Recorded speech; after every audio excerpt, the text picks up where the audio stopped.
గుడ్డిగా head of account లేకుండా ఏమీ లేకుండా ఈ 1600 కోట్లకి టెండర్లు పిలిచారు. కొంతమంది పనులు చేశారు. ఈరోజు హెడ్ ఆఫ్ అకౌంటే లేదు. వాళ్ళందరూ బిల్లులు అవ్వక రోజు మా చుట్టూ ఆఫీసుల చుట్టూ తిరుగుతున్నారు. కోర్టుకి వెళ్తే కోర్టు డైరెక్షన్ ఇస్తుంది. అంటే పరిపాలన ఎంత దారుణంగా చేశారో కనీసం పరిపాలించినటువంటి వ్యక్తికి లేకపోతే ఆ రోజు ఆఫీసులు కూడా వాళ్ళు ఏం చెప్తే తలూపి ఏ విధంగా వ్యవస్థలను నాశనం చేశారో ఇది ఒక ఎగ్జాంపుల్గా చెప్తున్నాను అధ్యక్ష.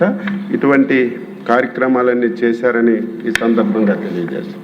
ఈరోజు అపోజిషన్ లీడర్ అధ్యక్ష ఎక్కడికి వెళ్ళినా సరే ఈరోజు మాటలు చెప్తారు. మాటలు చెప్పడం పెద్ద కష్టం కాదు. నాకు ఇచ్చిన మైక్లో గంట సేపు అన్నీ చెప్తాను. దానివల్ల ఏం ఫలితాలు? మనం చెప్పిన మాటలకి గ్రౌండ్లో ఉన్న రియాలిటీకి పొంతన ఉండాలి.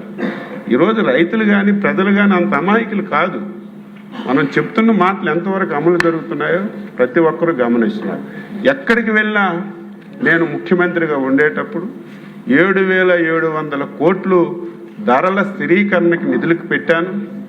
ఎప్పుడు ఏ రైతుకి ఏ పంటకు నష్టం వచ్చినా ఇమీడియట్గా నేనే కొనేసి రైతుకు మేలు చేశానని ఎక్కడికి వెళ్ళినా మైకులో ఇదే అబద్ధాలు మాట్లాడడం, తెల్లవారిసరికి ఒక పేపరు టీవీ ఉంటే హెడ్లైన్స్లో రాసుకోవడం అలవాటైంది అధ్యక్ష. ఇదేది దాపరికి ఉండదు. నేను శాసన మండలిలో కూడా చెప్పాను, మీరందరూ రండి, రికార్డ్స్ అన్నీ చూద్దాం. ఆ 5 సంవత్సరాల్లో ధరల స్థిరీకరణ నిధికి ఎంత పెట్టారు, మేము వచ్చిన తర్వాత ఏం చేసాం డిస్కస్ చేద్దామన్నా సరే ముందుకు రాదు. చెప్పిన అబద్ధమే చెప్తూ నమ్మించాలని ప్రయత్నం చేస్తున్నారు.